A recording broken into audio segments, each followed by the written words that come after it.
It was a moment shared by an entire world. Dear men of the planet Earth, first set foot upon the earth.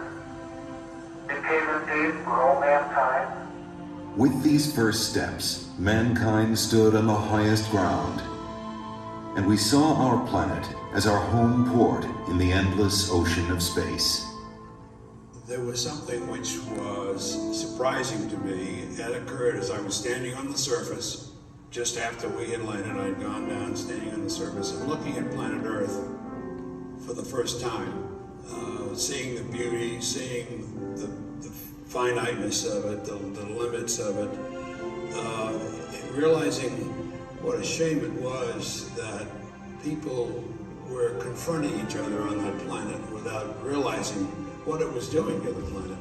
It was a very emotional moment for me. I actually shed a couple of tears. Something totally unexpected for an engineer, fighter pilot to be crying quietly up there on the moon. Mankind had achieved a tenuous foothold in the heavens, and a new and exciting world lay waiting to be explored.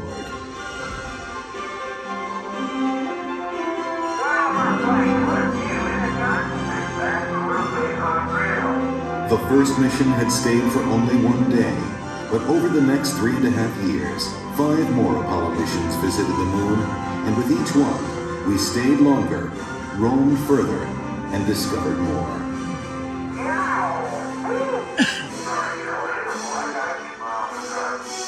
I never thought when I was a kid building rockets, in high school, that we would go to the moon, before the end of the century. I mean, I thought that was something that was way in the future, fantasy. I was rolling on the moon one day. In a very out of a different space.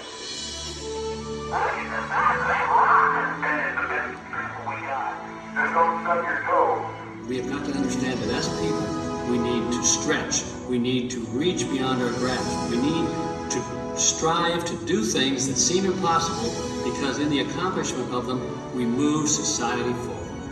Boy, isn't the beauty of this place is just absolutely incredible. One of the astronauts has said those hills that we climbed give our children and grandchildren a different perspective, that they see the mountains that we couldn't see. And so what we consider impossible, they're dreaming about. 3, 2, 1.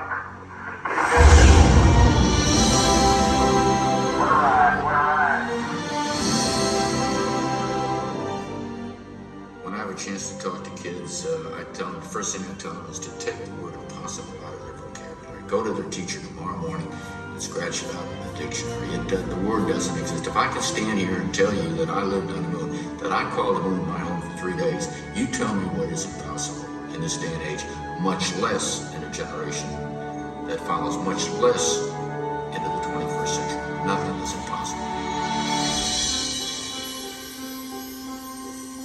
I like exploring things, inventing. I would like to go up there and find out what's really up there. I would like to be an astronaut. I like to design rockets. Payload specialist. Be ground controls. The thing that my mom can't understand is I'm terrified of heights, but I want to be an astronaut. There's so many things I'd love to do. I would explore, I'd look for everything. I would try to start a farm, millions of other galaxies that you might be able to live in. It's the unknown. Anything's possible. You may be able to cure certain diseases. Mars and dance on it. Play basketball, but you could still be short, because then you could fly up in the air. Baseball would be awesome.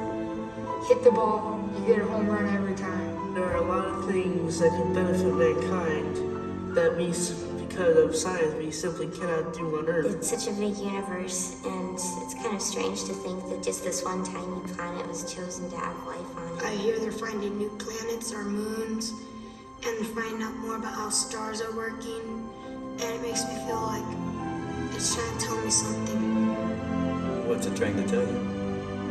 That you belong up there with them. The Apollo program ended in December of 1972, but our journey into space is just beginning. I'm Neil Armstrong. The future of space travel is being written right now in the dreams and imaginations of a new generation.